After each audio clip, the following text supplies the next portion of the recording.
In a new interview with SFX magazine, Ghostbusters Frozen Empire director Gil Kinnan discusses the highly anticipated sequel, in particular the fleshed-out involvement of the franchise's original stars. With the likes of Bill Murray, Dan Aykroyd, Ernie Hudson, and Annie Potts all confirmed to return in Frozen Empire, Kinnan would make it clear that this time around, fans can expect much more than mere cameos, saying, "We had a duty to make those legendary characters integral to this story." Kinnan, evidently a Ghostbusters fan first, would share his excitement, speaking of redefining the characters and the franchise's narrative while keeping faithful to what came before it. There comes a point in every story where the task of survival, of defeating the thing that you're up against, is going to require you to act. That's the moment that's really thrilling for me as a Ghostbusters fan. Watching their involvement in the story redefine itself, grow, and become more fully fleshed out in a way that speaks to the promise of the original Ghostbusters and Ghostbusters 2, and what was glimpsed in the fields outside of Somerville in Afterlife. There's a direct line from there into who they are now and how they act here in our new story.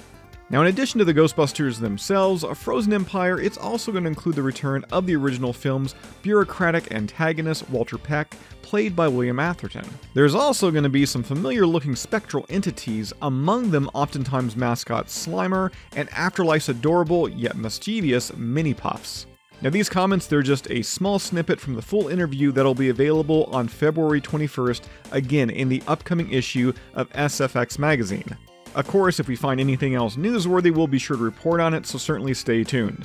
In other Frozen Empire news, we've got an updated look at arguably the film's most must-have concession tie-in, AMC's Ghost Trap Popcorn Bucket. Now, this image, it was first found from Resell News over on Twitter, and it provides a much clearer look at the trap, which consists of the main body housing and a purple extension that allows for more popcorn branded with the No Ghost logo.